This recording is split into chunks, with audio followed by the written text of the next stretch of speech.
আমি আজকে আলোচনা করব দিল্লির সুলতানি যুগের শুরু কীভাবে হয়েছিল এবং কুতুবউদ্দিন আইবক। নামটা শুনেই বোঝা যাচ্ছে যে দিল্লির সুলতানি যুগ কীভাবে শুরু হয়েছিল। সেটা হয়েছিল 1206 খ্রিস্টাব্দে কুতুবউদ্দিন আইবকের নেতৃত্বে। এবং সেটা কিভাবে হয়েছিল? কুতুবউদ্দিন আইবক ছিলেন একজন কৃতদাস। তিনি খুব ছোটোবেলায় দাস বাজারে কৃতদাস হিসেবে বিক্রি হয়েছিলেন। তাকে কিনেছিলেন কৃতদাস হিসেবে গুর সাম্রাজ্যের শাসক মোহাম্মদ ঘুরি। যখন তাকে কৃতদাস হিসেবে কিনেছিলেন, তখন তাকে এনে তাকে ছোটোবেলা থেকেই মোহাম্মদ ঘুরি অস্ত্র শিক্ষা এবং ধনু শিক্ষা, যুদ্ধেও কীভাবে পরিচালনা করতে হয় সেই শিক্ষায় তাকে শিক্ষিত করেছিলেন। পরবর্তীকালে মোহাম্মদ ঘুরির খুব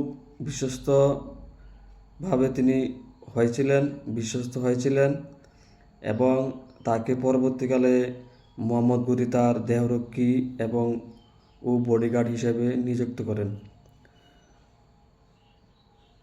এবং একদিন মোহাম্মদ ঘুরির হঠাৎ যখন মৃত্যু হলো আততায়ীর হাতে, তখন এই বিশাল সাম্রাজ্য সেখানে শূন্যতায় পরিপূর্ণ হয়েছিল। তখন কুতুবউদ্দিন আইবক তিনি নিজেকে দিল্লির সুলতান হিসেবে দাবি করেন। তখন মোহাম্মদ ঘুরির আরও 3জন সেনাপতি ছিলেন। তারা হলেন নাসিরউদ্দিন কোবাচা, তাজউদ্দিন ইলদুজ এবং বখতিয়ার খুলজি। তারা এই বিষয়টাকে খুব ভালোভাবে নিচ্ছে না। তখন তারাও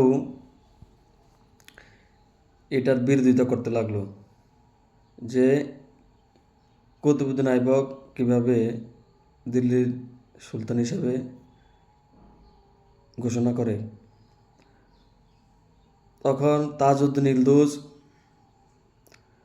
ঘুর সাম্রাজ্যের শাসক তখন ছিলেন মোহাম্মদ ঘুরির ভাতিজা ভাইপো গিয়াসউদ্দিন ঘুর। তার সাথে একটি গোপন মিত্রতা স্থাপন করেন। তখন তিনি তাজউদ্দিন ইলদুজ গিয়াসউদ্দিন ঘুরকে বলেছিলেন তার উপর থেকে যাতে দাসত্বটা তুলে নেওয়া হয়। তারপরে যদি তুলে নেওয়া হয়, তখন তারপরে তাকে তিনি এসে দিল্লিতে তিনি নিজেকে সুলতান হিসেবে দাবি করবেন। তখন এর ফলে গিয়াসউদ্দিন ঘুর তাজউদ্দিন ইলদুজের উপর থেকে দাসত্বটা তুলে নেন। তখন তিনি দিল্লিতে এসে কুতুবউদ্দিন আইবককে বলেন যে আমি তো এখন দাস নয়, যে তুমি এখন থেকে এই সুলতানি সাম্রাজ্য স্থাপন পরিচালনা করতে পারবে না, আমিই করব। তখন কুতুবউদ্দিন আইবক কিছুতেই এটা মানতে রাজি হলেন না। তখন তাদের মধ্যে একটি সংঘাত হয়। এই সংঘাতের ফলে তাজউদ্দিন ইলদুজ পরাজিত হয় এবং কুতুবউদ্দিন আইবক সেখানে জয়ী হয়। এর ফলে কিন্তু তখন কুতুবউদ্দিন আইবক তখন হঠাৎ করে একদিন দেখা হলো সুফি গুরু কুতুবউদ্দিন বখতিয়ার কাকির সাথে। এই কুতুবউদ্দিন বখতিয়ার কাকির সাথে বাগদাদের যে খলিফা ছিলেন তার সাথে একটা খুবই সম্পর্ক ভালো ছিল। তার মধ্যস্থতার মাধ্যমে বাগদাদের খলিফার কাছে একটি অনুরোধ করা হলো যাতে গিয়াসউদ্দিন ঘুরকে একটু ভালোভাবে বোঝানো হয়, যাতে তার উপর থেকে কুতুবউদ্দিন আইবকের উপর থেকে যে একটা দাসত্ব আছে সেটা যাতে তুলে নেওয়া হয়। তার ফলে তাদের মধ্যস্থতায় সেখানে এই কুতুবউদ্দিন আইবকের উপর থেকে দাসত্বটা তুলে নেওয়া হয়। পরবর্তীকালে 1208 সালে কুতুবউদ্দিন আইবক তিনি দিল্লির স্বাধীন সুলতান হিসেবে নিজেকে ঘোষণা করেন। স্বাধীন সুলতান মানে দিল্লির খুবই শক্তিশালী সুলতান, যিনি ভারতবর্ষটাকে সেই সময় পরিচালনা করেছিলেন।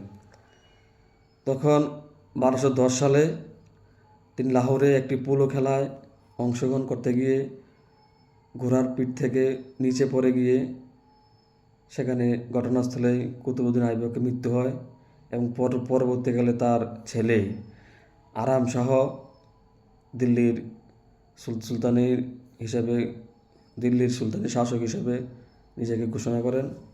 এটাই ছিল আজকের আলোচনা বিষয়। পরবর্তীকালে ইলতুৎমিশ সম্পর্কে আলোচনা করব।